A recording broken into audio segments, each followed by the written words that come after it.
नमस्कार दोस्तों। इस वीडियो में आपका हार्दिक स्वागत है। मैं हूं पत्रकार योगेंद्र योगी। दोस्तों, हर साल जब आईएएस की लिस्ट आती है, यानी कि यूपीएससी सिविल सर्विसेज की जो फाइनल एग्ज़ाम की जब लिस्ट आती है, उसकी जब मेरिट आती है, तो पूरे देश की मीडिया में और ख़ास तौर से सोशल मीडिया में बहुत जोरदार चर्चा रहती है, बड़ा हंगामा रहता है। कौन कहाँ पर सेलेक्ट हुआ, कौन देश में प्रथम आया, कौन देश में तृतीय स्थान पाया, किसने कैसे इस सूची में आईएएस की जो सूची है, सिविल सर्विस की जो सूची है, उसमें कैसे कैसे स्थान उसने प्राप्त किया। तमाम वो जो चयनित जो कैंडिडेट हैं, उनके बारे में, उनकी परिस्थितियों के बारे में, उनके संघर्ष के बारे में बहुत ज़्यादा कवरेज उसकी आती है। और ऐसा लगता है इस तमाम कवरेज को देखकर कि देश में बहुत भारी कोई क्रांति होने वाली है। ये हर साल का तमाशा है दोस्तों। ये तमाशा एक ऐसा है जो हर साल दोहराया जाता है। हर साल लोगों के सपनों को उम्मीद दी जाती है, लेकिन जब यथार्थ आता है ज़मीन पर, तो दोस्तों वो सपने कहीं टूटे और बिखरे हुए नज़र आते हैं। आम आदमी आज भी इस देश में परेशान है। हर साल हजारों की संख्या में आईएएस और जो सबॉर्डिनेट सर्विस है, रेलवे की, बैंक की, दूसरी इंडियन फॉरेस्ट सर्विस हुई, Indian revenue service, Indian trade service, police service, ये तमाम जो सर्विसेज हैं, ये तमाम जो इनमें अधिकारी जो नियुक्त होते हैं, नए अधिकारी नियुक्त होते हैं, उनसे यही लगता है, ऐसा लगता है देश में कि अब बस देश सब कुछ बदलने वाला है। अब इतनी भारी संख्या जो नौकरशाहों की आने वाली है। लेकिन दोस्तों, वक्त के साथ साथ जब पहिया घूमता है, तब ये उम्मीदें हमेशा धाराशायी होती नज़र आती हैं। और ये जो नया सिलेक्शन होता है, जो भी नए कैंडिडेट आते हैं, इनमें से शायद ही कोई ऐसा बचेगा आगे चलकर जो भ्रष्टाचार की गंगा में हाथ धोने से रह जाएगा। जब भी लिस्ट आती है, हमेशा लोगों के मन में उम्मीद जब आती है कि देश के नौजवान हैं, देश को नई दिशा देंगे, देश को आगे ले जाएंगे। लेकिन जब यथार्थ लोगों का जब पाला पड़ता है सरकारी दफ्तरों में, तब उनको पता चलता है हकीकत क्या है। तो ये सिस्टम है। इस सिस्टम में चाहे नए नौकरशाह अपने आप को ढाल लेते हैं, और इनको वो जो सिस्टम का जो भ्रष्टाचार का पहिया घूम रहा है, इनका पुर्जा भी कहीं ना कहीं उसमें फिट हो जाता है। और धीरे धीरे ये पुर्जा उस सिस्टम का, उस पहिए का इस कदर हिस्सा बन जाता है कि ये पूरा घिस जाता है और इसका खुद का कोई अस्तित्व रहता ही नहीं है। बहुत कम आईएएस नौकरशाह देश में ऐसे हैं जिन्होंने अपना नाम, अपना ईमानदारी, अपनी मेहनत, अपने सिद्धांतों को कायम रखा और अपना रुतबा जमाया, और दूसरे नौकरशाहों के लिए वो प्रेरणा का स्रोत बने। हालांकि वो प्रेरणा का स्रोत बन ही नहीं पाए, क्योंकि नौकरशाहों की जो कार्यशैली है, जो तौर तरीका है, उसमें बहुत ज़्यादा फर्क कभी भी देखने को नहीं मिला। सरकारें आती हैं, सरकारें चली जाती हैं। सत्ता में कोई भी किसी भी राजनीतिक दल की सरकार आ जाए, लेकिन नेताओं के इशारे पर जो नाचने का काम है वो हमेशा नौकरशाह करते हैं। और नेता जानते हैं कि कैसे नचवाना होता है। दरअसल नेता नचवाते इसलिए हैं क्योंकि ये खुद नाचने को तैयार रहते हैं। यदि ये नाचने से इनकार कर दें और ये केवल अपने वेतन पर ही गुजारा करें, जो सरकार ने जो कानूनन जो सुविधाएं इनको दी हैं, उस पर केवल यदि ये गुजारा करें, उस पर ही केवल ये भरोसा करें, तो इनका शायद कोई कुछ नहीं बिगाड़ सकता। लेकिन दोस्तों, दरअसल जब कोई आईएएस बनता है तो ख्वाब यही होता है कि शानदार वेतन होगा, सरकारी सुविधाएं होंगी, घोड़ा गाड़ी बंगला होगा, नौकर चाकर होंगे। इसके अलावा जहाँ भी जाओगे, आम नागरिक अर्थात अंग्रेजों के ज़माने की प्रजा आपके सामने हाथ खड़ी होगी। यह रुतबा और रौब किसी दूसरी नौकरी में हो नहीं सकता। भ्रष्टाचार के तो दोस्तों खैर कहने ही क्या है। कुछ नहीं मांगो तब भी सिस्टम ऐसा है कि बिना मांगे भी इनको बहुत कुछ अंग्रेजों के ज़माने के तौर पर इनके घर पहुंच जाता है, मुंह से बोलें या नहीं बोलें।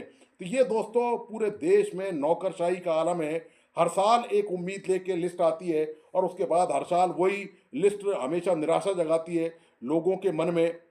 लोगों का विश्वास है वो हर बार टूटता है।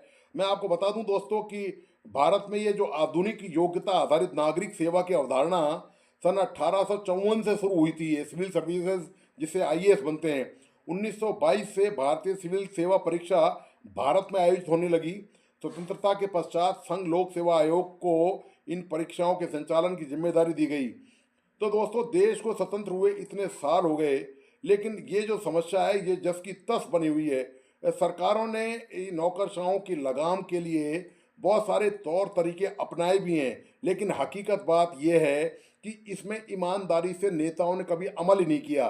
तो ये देश में जो तंत्र बन गया है, ये नौकरशाह और राजनेताओं के गठजोड़ का तंत्र बन गया है। इनके बगैर भ्रष्टाचार देश में संभव ही नहीं है, और ये सालों साल से चला आ रहा है। ये कोई नई बात नहीं है। देश में कितने बड़े बड़े भ्रष्टाचार के कांड हुए हैं, कितने बड़े बड़े घोटाले घपले हुए हैं, और वो हुए हैं जो नेताओं के उजागर हुए हैं। दरअसल नौकरशाह इतने शातिर होते हैं दोस्तों कि इनके घपले घोटाले, इनकी हेरा फेरी, इनकी कमीशन खोरी, वो दोस्तों आसानी से उजागर नहीं होती है। उसका उजागर होना बहुत मुश्किल काम है। सबसे बड़ी बात आपको मैं बता दूं कि हर परिवार, शायद ही कोई देश का ऐसा नागरिक होगा जो रिश्वतखोरी से परेशान नहीं होगा, जो रिश्वतखोरी से तंग नहीं होगा। देश का कोई भी एक राज्य, चाहे वहाँ किसी भी दल की सरकार हो, चाहे वो भारतीय जनता पार्टी की सरकार हो, चाहे वो कांग्रेस की सरकार हो, चाहे वो ममता बनर्जी की सरकार हो, कोई भी सरकार हो, आप किसी भी देश के एक राज्य को ये नहीं कह सकते कि ये राज्य भ्रष्टाचार से मुक्त है।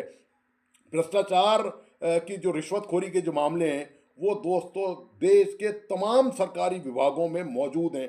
कोई भी सरकार का अधिकारी या कोई भी डिपार्टमेंट का मंत्री या मुख्यमंत्री, यहाँ तक कि देश के प्रधानमंत्री भी ये दावा नहीं कर सकते कि ये अमुक विभाग है, इसमें से 100% भ्रष्टाचार समाप्त हो चुका है, भ्रष्टाचार की यहाँ पर कोई शिकायत नहीं है। होता ये है दोस्तों, जब भी भ्रष्टाचार का मामला सामने आता है तो मंत्री, मुख्यमंत्री हों, वो ये है कहकर पल्ला झाड़ लेते हैं कि भ्रष्टाचार के खिलाफ उनकी कार्रवाई जारी है।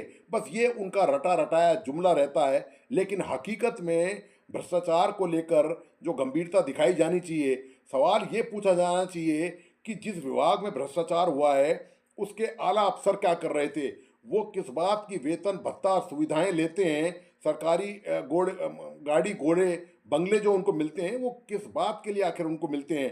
तो उनकी जब तक कोई जिम्मेदारी तय नहीं है, कानून में बहुत सारे बदलाव किए गए, बहुत सारे संशोधन किए गए, और उन संशोधनों में ऐसा कोई संशोधन नहीं है कि जिसमें ये जिम्मेदारी तय की जा सके कि किसी विभाग में यदि कोई कर्मचारी, छोटा अधिकारी यदि पकड़ा जाता है भ्रष्टाचार के मामले में, तो उसकी जिम्मेदारी विभाग के हेड ऑफ डिपार्टमेंट यानी कि विभागाध्यक्ष को, विभाग के सचिव को लेनी पड़ेगी, उसके खिलाफ भी कार्रवाई होगी। आखिर जिस महकमे का सचिव है वो आखिर क्या कर रहा है? निश्चित तौर पर या तो वो काम नहीं कर रहा या फिर वो उन भ्रष्टाचारियों से मिला हुआ है। दो में से एक चीज होंगी। यदि वो काम नहीं कर रहा तो भी उसके खिलाफ कार्रवाई होनी चाहिए कि वो निष्क्रिय है, वो निकम्मा है, वो अकर्मण्य है, उसके खिलाफ इस आधार पर कार्रवाई की जा सकती है। और यदि वो रिश्वत ले रहा है तो इसकी जांच आराम से की जा सकती है और पता लगाया जा सकता है कि उसने कब कब कहाँ कहाँ पर रिश्वत ली है। और पूरी डिपार्टमेंट में दरअसल चेन बनी हुई है, नीचे से ऊपर तक भ्रष्टाचार की पूरी बेल है। ये बेल पनपती रहती है और इस बेल का जो आखिरी सिरा है वो दोस्तों टॉप तक जाता है, वो शीर्ष तक जाता है, जहाँ पर नौकरशाह बैठे रहते हैं, उनके ऊपर मंत्री बैठे रहते हैं, उनके ऊपर मुख्यमंत्री बैठे रहते हैं। ये दोस्तों देश की हालत है। भ्रष्टाचार के मामले में भारत की बात करें तो भारत दोस्तों, ट्रांसपेरेंसी इंटरनेशनल की जो रिपोर्ट थी 2023 की, उसमें भारत दोस्तों 93 नंबर पे था। 93 नंबर था पूरे दुनिया में भारत का भ्रष्टाचार में। और जो सर्वाधिक शिकायतें मिली थी, जो टॉप 5 शिकायतें थी, वो रेलवे, सार्वजनिक बैंक, दिल्ली सरकार, आवासीय और शहरी विभाग, कोयला मंत्रालय और श्रम मंत्रालय, ये केंद्र के डिपार्टमेंट हैं। राज्यों में तो आप जानते ही हैं, ट्रांसपोर्ट डिपार्टमेंट है, पुलिस डिपार्टमेंट है, चिकित्सा विभाग है, शिक्षा विभाग है, राजस्व विभाग है, ढेरों विभाग हैं दोस्तों, जहाँ पर भ्रष्टाचार आराम से फल फूल रहा है। और जब भी कोई सत्ता में आने का दावा वादा करता है, वो सबसे पहले यही बात करता है, भ्रष्टाचार मिटा देंगे, भ्रष्टाचार के प्रति जीरो टॉलरेंस रखेंगे। लेकिन होता ये है कि कुछ दिनों में आम लोग इतने अपनी रोजी रोटी में इतने मशगूल होते हैं कि वो भूल जाते हैं कि सरकार ने या राजनीतिक दलों ने कोई वादा किया था। तो बस उनके भूलते ही वापस वही खेल शुरू हो जाता है, वही चक्र शुरू हो जाता है, वही पहिया भ्रष्टाचार का वापस, जो कुछ समय के लिए अल्प गति से रुक जाता है, वो फिर तेजी से दौड़ना लगता है और ये सब सिस्टम का हिस्सा बन जाता है। ये दोस्तों हाल है नौकरशाही का देश में। हर साल हजारों नौकरशाह वापस शामिल होते हैं, लेकिन उम्मीद उनसे की जाती है, वो उम्मीद पर खरे कभी नहीं उतरे। और आज तक का तो अब इतिहास, उनका रिकॉर्ड ये बताता है कि देश में व्यापक स्तर पर सारे विभागों में लगभग भ्रष्टाचार व्याप्त है और निकट भविष्य में हर साल ये लिस्ट आती रहेगी। हर साल इसी तरह सोशल मीडिया और देश के प्रमुख मीडिया संस्थान गीत गाते रहेंगे, लेकिन अकाउंटेबिलिटी की जहाँ तक बात है, जिम्मेदारी की, वो कोई फिक्स नहीं करता, वो कोई तय नहीं करता। भ्रष्टाचारी छोटे मोटे पकड़े जाते हैं, बड़े मगरमच्छ हमेशा बच जाते हैं। तो दोस्तों, आपको आज का विश्लेषण कैसा लगा? प्लीज़ अपने लाइक एंड कमेंट के साथ बताइए। इस वीडियो को अपने दोस्तों और परिजनों को शेयर करना नहीं भूलें। मेरा तमाम दोस्तों से आग्रह है कि प्लीज़ इस यूट्यूब चैनल को लाइक करें, सब्सक्राइब करें और बेल आइकॉन का बटन ज़रूर दबाइए। धन्यवाद। नमस्कार।